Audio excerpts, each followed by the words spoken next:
Olá, meu querido, tudo bem? Tudo na paz? Graças ao nosso eterno Criador. Como vai você aí? Tudo bem? Aqui estamos, graças a Deus, tudo bem. Meu querido, antes de qualquer coisa, quero pedir para você continuar se inscrevendo no nosso canal.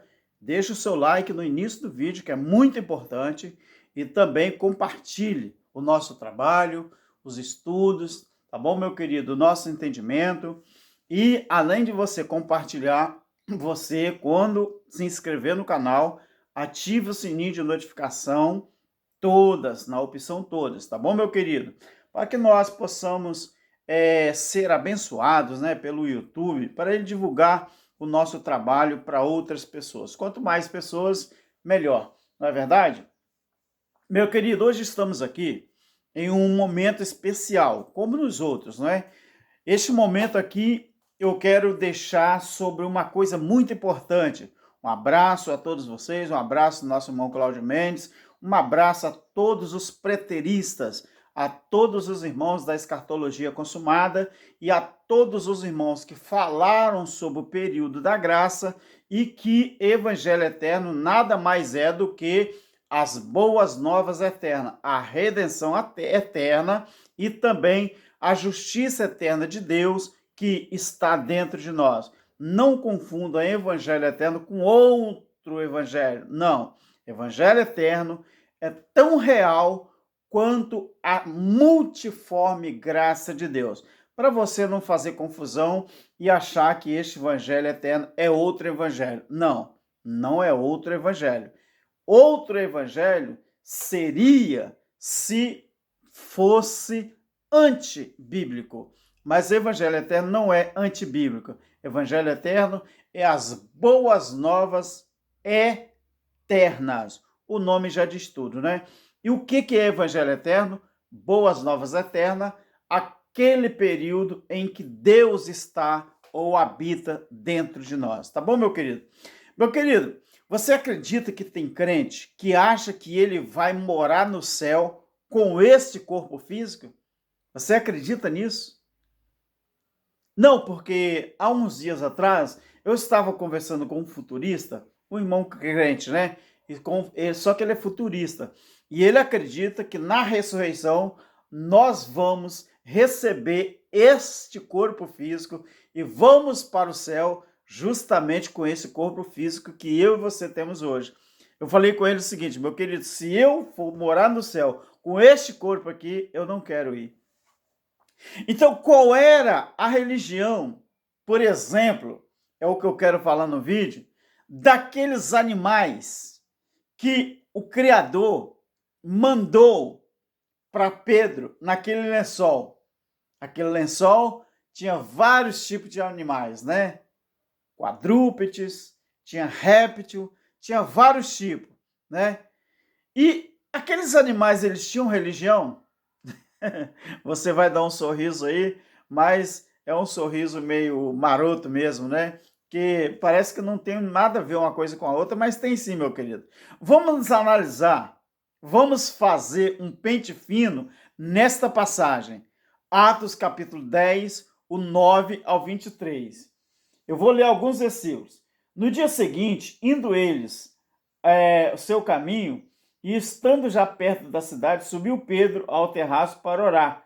Quase a hora sexta, né? Era quase meio-dia, que a hora nona era 3 horas da tarde, né? Para os judeus, a hora sexta era meio-dia. Mas como era quase, então era quase meio-dia.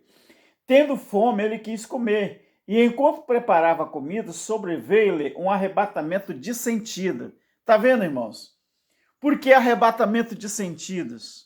Porque já arrebatamento de sentidos, já não era necessário mais um profeta falar para alguém, porque a lei e os profetas só tinha durado de até João.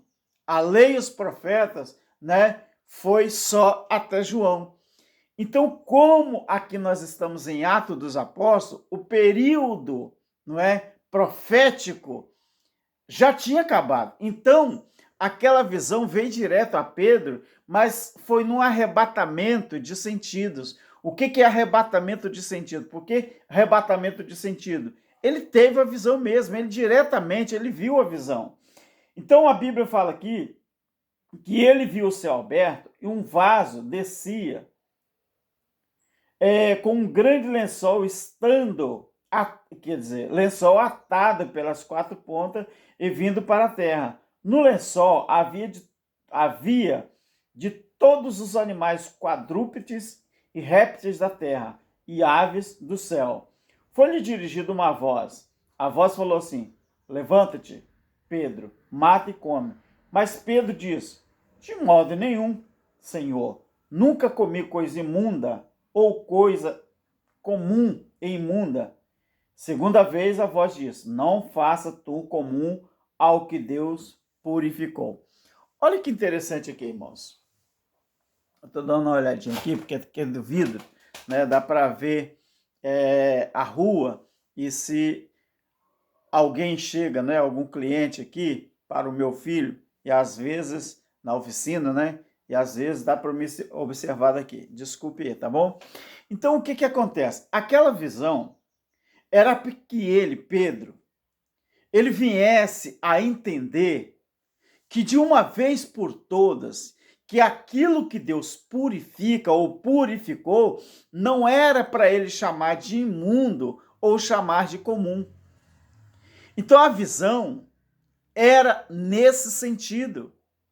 Pedro, ele não podia chamar de imundo ou comum aquilo que Deus purificou.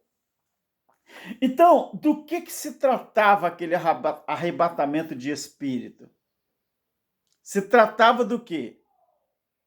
O versículo 10 do capítulo 10 de Atos, para Deus, irmãos, para Deus, independente da religião, independente da cor, independente da raça, independente da etnia, independente da classe social, independente da posição social, independente da condição financeira, né?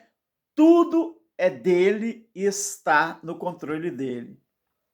Quantas pessoas hoje, mesmo nós estamos 2000 anos depois da cruz, religiões e denominações que se rejeitam entre si, ou que não se falam entre si.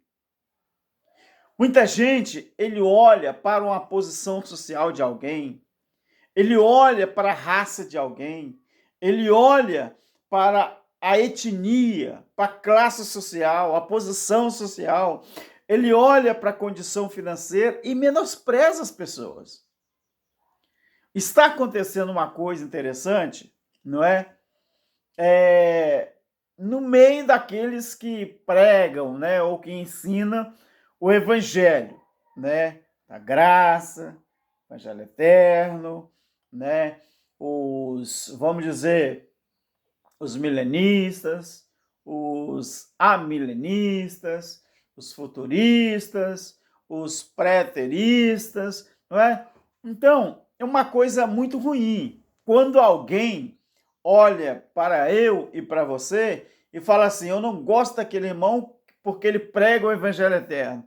Eu não gosto daquele irmão porque ele fala sobre a graça de Deus que Paulo pregou e terminou aquele período. Eu não gosto do irmão futurista porque ele disse aquilo. Meu querido, preste atenção numa coisa. O Deus que está em mim, ele está em você, ele está no outro, está no outro. Agora, o entendimento é que muitas vezes não bate. Então, só que ninguém é obrigado a concordar com aquilo que eu falo ou que você fala. Mas no espírito, nós somos todos irmãos. Não tem como você dizer, eu detesto, eu não gosto. Meu querido, o que nós aplicamos é o nosso entendimento. Agora, isso não quer dizer que você tem que medir a sua régua com a minha, não. Não é isso. Você não precisa disso. Então, aquele lençol com aquele tanto de réptil, aquele tanto, não é, de animais, aquilo lá, sabe o que significava aquilo? Aquilo significava que Deus estava mostrando para Pedro que os gentios também, não é? Eram dignos de receber a mesma palavra que os judeus receberam. Então, muita gente fica aí com essa mania, não é? De julgar até mesmo o espírito das pessoas. Então, nós temos que aprender uma coisa. Você não tem essa prerrogativa, querido, nem eu. Ninguém tem essa prerrogativa de decidir pela vida dos outros. Quem decide é ele. E pronto. Não precisa você ficar insistindo com isso ou com aquilo. Meu querido, na minha família, só tem eu. Só tem eu. Nós nascemos, nós fomos criados, melhor, um lar evangélico. Eu estou com 58 anos, mas desde os 6 anos de idade que eu fui criado num lar evangélico. Mas quem estudou e continua estudando o preterismo, a escatologia consumada, sou eu. Os outros estão tudo lá, frequentando o templo, frequentando religião, denominação. Eu, quando alguém me pergunta, eu converso sobre o assunto. Mas, meu querido, você acha que eu insisto com alguém da minha família que tem que ser assim, tem que ser assado? Não, querido. Só quando alguém me pergunta ou alguém quer entender. Agora, eu não insisto com ninguém. Sabe por quê? Nem Jesus fez isso. Nem Jesus fez isso. Se tem uma coisa que Deus, o nosso Criador, respeita no ser humano, é a sua liberdade de escolha. Ou você acha que Deus ele faz alguma coisa para que as pessoas venham, não é? Aceitar do jeito que ele quer? Não, meu querido. Então, uma coisa é certa. Nós temos que estudar e nós temos que aprender o que está em Atos, por exemplo, no capítulo 10, o versículo 34, não é? Ao 43. Olha que coisa interessante aqui. Atos 10, 34 ao 43. Talvez eu não vou ler tudo, não. Abrindo Pedro a boca, diz: na verdade, eu reconheço que Deus não faz acepção de pessoas, mas que lhe é agradável aquele que em qualquer nação o teme e faz o que é justo. Conheceis a palavra que ele enviou aos filhos de Israel, anunciando a paz por Jesus Cristo. Este é Senhor de todos. Esta palavra, vós também sabeis que foi proclamada por toda a Judéia, começando pela Galiléia, depois do batismo que João pregou. Como Deus ungiu a Jesus de Nazaré com o Espírito Santo e com poder, o qual andou fazendo bem, curando a todos os oprimidos do diabo, que era a lei de Moisés, tá? Opositor, porque Deus era com ele. Nós somos testemunhos de todas as coisas. Quem que estava oprimido pelo diabo, que Pedro falou, todos os crentes da Judéia, né, da Galiléia. Então eram judeus. E quem era esse diabo? Era a lei de Moisés. Quem era a lei de Moisés? Era a Constituição judaica, que prendia as pessoas religiosamente falando com o apoio do Império Romano. Meu querido, é simples entender. Faça um esforço que você vai entender. Aí Pedro diz assim, versículo 39 do capítulo 10 de Atos. Nós somos testemunhas de todas as coisas realizadas por ele, tanto na terra da Judéia como em Jerusalém, judeus. A este mataram pendurando no madeiro. A este quem? O pronome elevado é quem? É Jesus. Deus o ressuscitou ao terceiro dia e fez que se manifestasse. Está vendo, irmão? A manifestação do Filho do Homem, como foi no juízo do ano 70? Não a todo o povo, mas as testemunhas que Deus tinha ordenado. Você está vendo, irmão, como que é simples? Como que Jesus falou que a manifestação do Filho do Homem não ia ser para todo mundo, ia ser para alguns. A nós, que comemos e bebemos com ele, depois que ressurgiu dentre os mortos. Está vendo? Para quem a manifestação do Filho do Homem foi manifesta? Só para os judeus, não foi para todo mundo. Agora, ele nos mandou pregar ao povo, 42 do versículo 42 do capítulo 10 de Atos. Ele nos mandou pregar ao povo e testificar que ele é o que por Deus foi constituído juiz dos vivos e dos mortos. Dele dão testemunho todos os profetas de que todos os que nele crê, tá vendo, irmãos? Não é todos os que seguem religião, não é todos que seguem denominação, não é todos que têm cobertura de pastores, é todos aqueles que creem receberão o perdão dos pecados pelo seu nome. E muita gente diz que o perdão do pecado, não, que o pecado ainda existe, que não sei o quê, não aprenderam nada sobre o pecado. Então, agora Pedro fala assim, pois os ouviram falar em línguas e agradecer a Deus, então perguntou Pedro, pode alguém recusar água para que não seja batizado antes estes que também receberam como nós o Espírito Santo? E mandou que fosse batizado em nome do Senhor, então lhe rogaram que ficasse com eles por alguns dias. Meu querido, aqui Pedro está dando um relatório daquilo que aconteceu. Então, muita gente, irmão, tem que estudar a Bíblia. Observe o verso 43. Dele dão testemunho todos os profetas, de que todos que nele crê receberão perdão dos pecados pelo seu nome.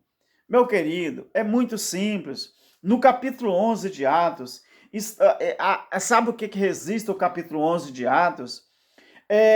Aqui é o retrato dos crentes judaizantes de hoje. O que está lá em Atos, no capítulo 11? A defesa de Pedro em Jerusalém. Pedro, no capítulo 11, ele teve que fazer, sabe o quê? Ele teve que mostrar o relatório, ele teve que dar o relatório, ele teve que falar, não é? Tudo aquilo que aconteceu com ele quando ele foi ao encontro de gentios lá na casa de Cornélio. Não aceitaram, não aceitam, muita gente não aceita que pessoas que não professam nenhuma religião ou denominação faça parte da família de Deus. Mas, meu querido, é justamente o contrário. É aquele que não tem religião, aquele que não segue denominação, é estes que adoram ao Criador em espírito em verdade. Meu Deus, é muito simples, meu querido. Não é? É muito simples. Então, as pessoas ficam julgando os outros pela aparência, ficam julgando os outros por isso, por aquilo. Mas, meu querido, o verdadeiro adorador, desde o ano 70, não é aquele que frequenta uma religião, não é aquele que frequenta uma denominação. Pedro está dizendo aqui, é todos aqueles que crê. Mas para crer, o sistema religioso precise que você aceite a Jesus, precise que você frequente uma denominação ou uma religião. Por quê, meu querido? Porque só lá dentro é que você vai colaborar com dinheiro, colaborar monetariamente. Então, quando você observa o verso 1, o 2, o 3, 17, 18 desse capítulo, você vai ver isso do capítulo 11. Os animais do lençol, meu querido, tinha religião? Tinha não. Então, observe o que eu vou te dizer. Observe isso aqui. O que eu vou te dizer. Preste atenção. Não tinha religião não, né? Claro que não. Então, você não precisa de religião para ter senso moral. Ou precisa? Você precisa de religião para ter senso moral? Fala a verdade. Se você não conseguir distinguir o certo do errado sem um sistema religioso por trás, o que te falta não é religião, é caráter. Deu para você entender isso aqui? Eu vou repetir. Você não precisa de religião para ter senso moral. Se você acha que você precisa de religião para conseguir distinguir o certo do errado, então o que te falta não é religião. Você não precisa de religião. Você precisa de caráter mesmo. Porque para distinguir, meu querido, para você ter senso moral, você distinguir o certo do errado, você não precisa de uma religião, você não precisa disso. Se você acha que você precisa de religião para distinguir o certo do errado, para ter senso moral, então você não precisa de religião. Você precisa de caráter. Deu para entender? Aquele lençol representava tudo aquilo que Deus tinha, não é? Como ele mesmo diz, não chame de imundo e comum aquilo que eu purifiquei. Só para você ter uma ideia. E por que você ainda continua julgando as pessoas pelo seu entendimento, pela sua cor, pelo seu conhecimento, pelo nível espiritual que você mesmo mede as pessoas? Meu querido, faça isso não. Faça isso não. Só faça uma coisa. Aceite o que está escrito. É só isso. Tá bom? Então Pedro entendeu, não é?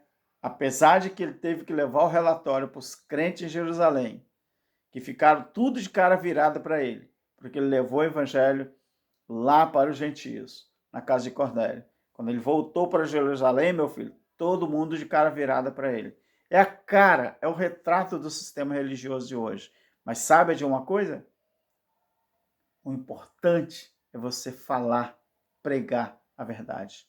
Não é importante o que os outros pensam de você ou sobre você, mas importante é aquilo que você tem na sua consciência, na sua mentalidade, que você precisa continuar, tá bom? Amém?